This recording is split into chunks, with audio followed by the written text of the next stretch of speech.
Hello, I'm Philip Stoten. I'm here on the Scoop Studio at Productronica 2019. I'm joined by Micahel Ford from Aegis Software. Micahel, thanks for stopping by to chat. We talk a lot about connectivity and about data and what can be done with it, and you guys are always coming up with creative ways to use that. I know you're doing stuff in AR and different areas. Tell me a bit about what's driving that and what the customers are asking you for right now. We've spoken so much over the past couple of years about getting data from machines, all of this kind of stuff, and building all those layers of connectivity. There's no value in that to the end customer. That doesn't drive the sale of a software system or even a machine, actually. It's what does the software really do? So our kind of ongoing mission is to talk to customers about their needs. And it's not about what they need today, because that should have been what we did a year ago, because it takes time to develop solutions, to understand requirements and develop software. So our mission is to understand the needs today, but also what is going to be the next step. What are the ongoing business goals and drivers that are going to require solutions in the future? So if we've done our job right, it means that we can go into customers and they say, oh, we'd like A, B, and C, and we say, yeah, that's fine. It's available off the shelf. And here's how it works, here's what it puts together, here is your value proposition, ROI within 6 months, is that good? And yeah, that's great. Yeah, that's fantastic. And then we start to talk, well, where are we going to go from there? So it's all about understanding the customer perspective first. So it's making that shift from how to why, and focusing on customer needs, focusing on selling the customer value. So are the customers looking for, rather than looking for data, they're looking for outcomes? Are they looking for yield improvement? Are they looking for traceability, visibility, agility? What's driving them to then dive down into a software solution to make things happen? A lot of it comes from the trends in the industry right now, all of the taxes and tariffs we see going along, and also the requirement for traceability. And traceability comes from proving what you've done as well as the quality element. And that has always driven manufacturing. I mean, that's true. So what's new? What's new is the fact that you can now get all of that data for free. Okay, we've already started to dive back down into the data, but that's not the point. The point is now that as a business requirement and a business need, we can get all of that for a far less cost and hence risk to the business. So that's opened up a whole new range of opportunities that had previously been discounted before because it was just too difficult. There was too big a barrier to get that done. And so this is the kind of silent revolution that's happening. After we've talked about all those data layers, those kind of values which are now attainable. Yeah. And when you look at that value that's built on top, I know some EMS companies are working hard on their digital transformation, but not always knowing why they're doing it. And some OEMs are actually pushing their EMSs to have that because they can see the value in the data that they're getting from it. Are you seeing that pressure come from different parts of the market? Are there areas of the market and industries that are more advanced in knowing what they want from their data?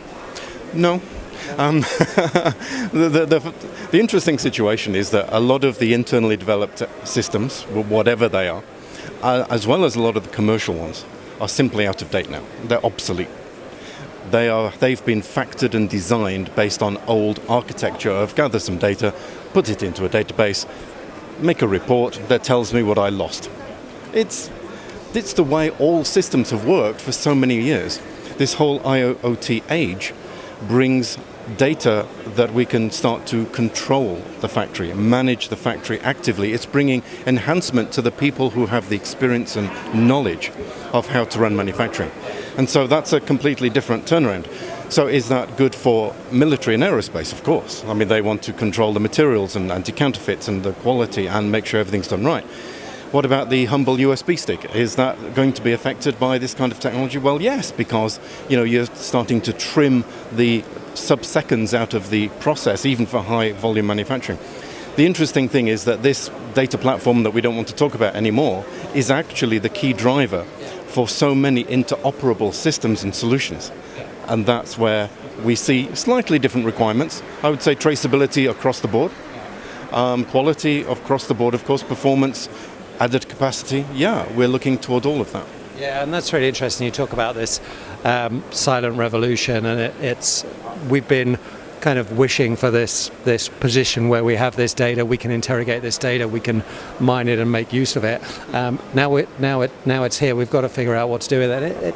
I like the comparison to electricity. So when electricity first came out, we spent a lot of time talking about how to produce it, how to share it, how to connect it to everybody's home. Now we don't talk about that. We talk about the devices that we can plug in and make things happen. And I assume that's the stage we're going to get to with data and connectivity. Well, that's an interesting point, because if you look at the last industrial revolution where electricity was introduced to replace steam, the first step was simply to replace the steam engine with an electric motor. And everybody said how wonderful that was. They hadn't even thought about putting electricity into the actual machines themselves. Yeah. And that was a whole new derivative from there. And that came as a requirement for the agility of manufacturing, the ability for each machine to be its own kind of cell of adding value, which can then be configured. Whereas it wasn't at a long kind of drive belt and it couldn't be moved, it couldn't do anything else. And so that's the same kind of thing we see with the data. At first, okay, people just want better reports, and that's what you're going to get from all the other players on the market, that's fine. But really, the next stage of that revolution is to see specifically now, how do we pinpoint these interoperable solutions and drive these values that we've been wanting for so many years. And that's, I guess, where a company like Aegis can shift its attention. Now the connectivity solution is provided, you can shift your attention to adding value. It's amazing, because a very large part of our R&D was devoted to machine interfaces, and a lot of the machine vendors, it was the same case.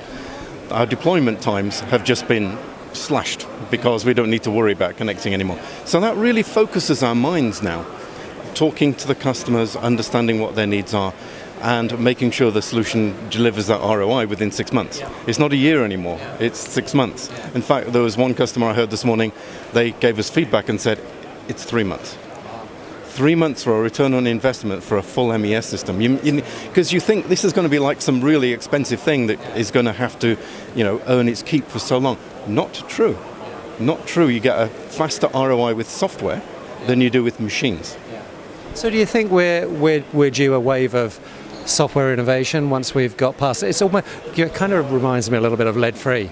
We spent so much time going across to lead-free. It took so much of R&D budget of the reflow oven manufacturers, of a whole lot of companies, and then we had a lag after that where they were then able to bring out new models, faster solutions, and start to add value. Are we going to see that with software? Undoubtedly, yeah. There are some amazing pieces of software being created, like edge solutions on machines that process massive amounts of data that machines create. And the value that delivers is immediate kind of optimization of the machine itself. But in the sharing of that information, you have then closed loops. But then the sharing of that information again above that, who knows? I mean, there's so many applications that will use the same piece of data.